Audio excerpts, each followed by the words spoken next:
Umpisahan muna natin, naku eto, para lang po tayong nagpapaikot-ikot mga boss, Chief Amo, sir. Eh, yan po ang galawan ng DDS eh, may magagawa po ba tayo? Oh, para lang po tayong nagpapaikot-ikot. Pagkatapos po nung GAA, nung BICAM, na wala po, hindi pinansin ng mamamayang Pilipino, mga bossing, ayon, bumabalik na naman ang dating Pangulong Duterte doon sa step number 1. Parang may ano no, pagkakasunod-sunod po, Maria Mildred Aranda at Rosas.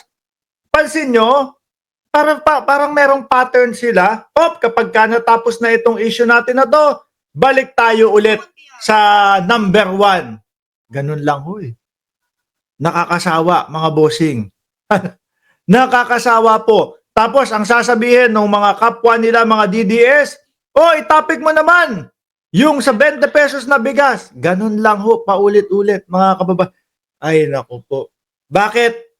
Kasi pinipilit nila na mapapagsak ang gobyerno ni Pangulong Bongbong Marcos. Na hanggang ngayon po, mga kababayan, wala pa ding resulta. No? Ang resulta, kada gising nila, kada bangon nila, Pangulo pa din si Pangulong Bongbong Marcos. No? Banat ni dating Pangulong Duterte doon sa rally, sa Maisog Rally in Mandaue, Cebu. Ang mahal ng bilihin. Ay, Pangulo. Sa buong mundo po, mahal ang bilihin talaga. Tumataas ang bilihin. No? Bugas!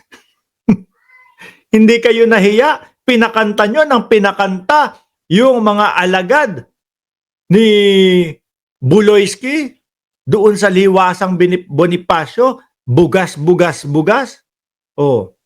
Pinagmukha nyong timawa sa bigas yung mga DDS. Bakit mga kababayan? Pag nakita nyo po yung mga comment section sa social media, mga bossing, mahahalata mo yung mga nagtitimawa po sa 20 pesos na bigas. Sabi ko, naisip ko, hindi ba yung mga DDS na lang ang hikahos sa Pilipinas? Kasi sila na lang ang paulit-ulit ng 20 pesos na bigas. Di ba? Si Chi, one squad, forever. Hindi ko nakitaan yan na naghanap ng 20 pesos na bigas. Baka kahit may 20 pesos na bigas sa harap niyan, no? Na pwedeng bilhin. 20 tsaka 70 pesos. Baka ang piliin ni Chi yung 70 pesos pa din. Sa mga kakamping, numero 1 na, kumbaga, kalaban dati natin. Yung mga kakamping. Ngayon, hindi mo makitaan kahit isang beses yan na naghahanap po ng 20 pesos na bigas Talagang doon lang ho sa kampo ng mga DDS, mga boss. Yung ani mo bang pagka hindi 20 pesos ang kilo ng bigas, mga kababayan, hindi po sila kakain ng kanin. Sabi ni Arvin Lario, mga wala silang matinong masabi itong mga DDS, di lang sa Pinas, tumataas ang cost of living. Buong mundo. Dito sa Qatar, medyo tumaas na rin, boss. Wag ka, dito sa Cayman Island. Isang tray, yung siguro ilan? 36 piraso. 36 piraso nung itlog, mga boss Chief Amo, sir, tumaas po dito. Magkano? $27. 27, magkano yun sa Philippine peso? Cayman dollars, 20 is 1,400. 7, another 400 plus yun. No? Ay nako, 490. Kung di ako nagkakamali. Magkano? 1,890. Tama ba ako? Paki-compute nga, baka mabash tayo dito. Di ba? 27. Multiply mo sa 70 pesos. 1,890. Mga kababayan. Tama ba ako? Di ba? Isang tray ng itlog yun Tapos yung kamatis nagtaas po dyan. Mga bossing kasi naman mga kababayan, may mga pagkakataon na bumabaha, may mga pagkakataon na binabagyo, may mga pagkakataon na may mga bird flu. Di ba? Kaya yung isang produkto ay tumataas ang presyo, mga kababayan. Nainip tuloy si Vibrant Leather. Nakakainip na, Sir Mark.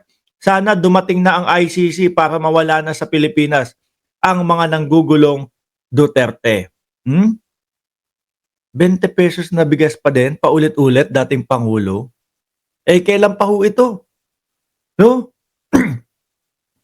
Ayan, pinaulit-ulit lang ho nila. Diyan lang ho iikot. Lagi.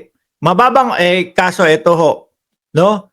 Nung panahon ho ng dating Pangulong Duterte, sabi, panahon ni dating Pangulong Duterte, panahon ni Duterte, mababang presyo ng bigas, target ng Duterte administration. Yan ba yung 7 pesos? Ang lakas ng loob na maghanap ng 20 pesos na bigas, yung 7 pesos, wala naman din nangyari. Hindi naman kinaya. Commercial rice prices soar to, mukhang 70 pesos, 80 pesos. Presyo ng langis, tataas ulit sa susunod na linggo. Tegi, kailan po yan ibinalita? June 17, 2022. Panahon pa ng dating Pangulong Duterte yan. Di ba? Pasok pa sa panahon niya yan. Tingnan mo nga, 92, 50, diesel. Diesel nung panahon niya.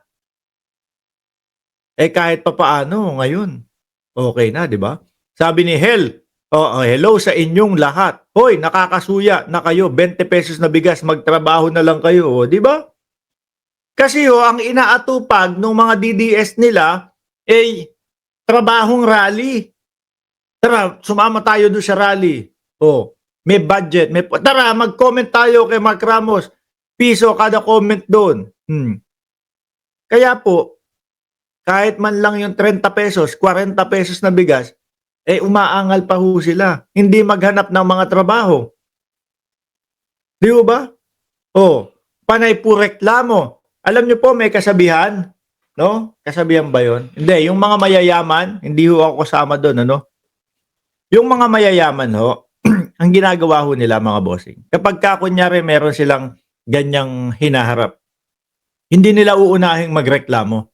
Kasi yung reklamo nila aabot 2 araw, 3 araw. Ang uunahin nila, mag-isip agad ng solusyon, mga bossing. Kasi maaari, after ilang oras lang, makaisip ka ng solusyon, tapos ikilos mo, tapos yung problema mo. Di ba? Sila ho, yung mga DDS, araw-araw reklamo, kesa unahin po yung solusyon, mga kababayan. Araw-araw na ginawa ng Diyos, parang ipinapasan sa gobyerno kung bakit sila hindi kumakain. Sisi ng sisi ang taas ng presyo ng bilihin kay Pangulong Bongbong Marcos.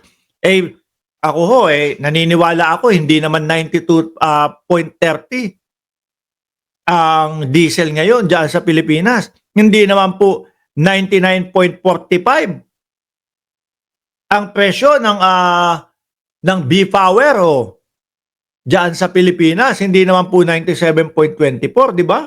Ito ho, kailan? June 17, 2022. Tapos mariringgan natin ang dating Pangulong Duterte, ano? Ayun daw ho. Sabi ni Rodrigo Duterte noong February 22, 2025, ang mahal ng bilihin, ang pagkaon, bugas. Pwede ba kausapin nyo kami doon sa national language natin o pangkalahatan o yung magkakaintindihan tayong language? Di ba? Naging presidente ka ng Pilipinas So kailangan lahat nung sasabihin mo, bawat Pilipino maiintindihan. Wag nyo nga sa amin dalin yung ganyan. Pagkaon ng bugas. Kung hanggang dyan lang po yung kaya nyong dialekto, hindi nyo maipaliwanag ng Tagalog na bawat isa ng Pilipino maiintindihan, pang Davao na lang po kayo siguro. Baka din ho sa Davao, mga kababayan, hindi umubra. Sa tingin nyo, no? Baka ho pati sa Davao hindi umubra, mga kababayan. Mahigpit yung kalaban Nograles ho yung kalaban, mga bossing. May tulog ho yata ang dating Pangulo doon. Ano po? Anyway,